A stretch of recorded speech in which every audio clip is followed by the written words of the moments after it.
A day in the life of being studentless. Hindi naman ako proud na hindi na ako nag-aaral ngayon, okay? Pero for now, magkakape muna ako. Hehe. Kape-kape tayo dyan. Actually, during mid-year ng 2022, naisipan ko palang Tapos siguro na itong si Mirha, hindi na akong mag-aaral kasi napapagod na rin ako, no? Typical na walang ginagawa, yung tipong bibidyohan mo pa pagsara ng gate. So far, yung mga ginagawa ko lang naman sa typical na araw, nagja-jogging lang ako, kasama yung tita ko. So ayun yung pinaka-ate namin. At yung tinuturo ko, that's my kuya. O diba, nakikita nyo naman sa kung paano nila ko pandirian. She is a registered medical technologist. So, RMT siya. And she is one of the frontliners noon po na sinabak noon nung first, like, during fresh pandemic.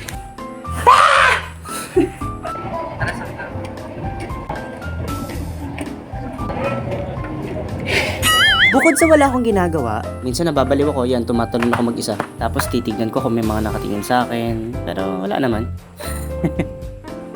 There's nothing in my mind right now, but all I can say right now is, I'm good.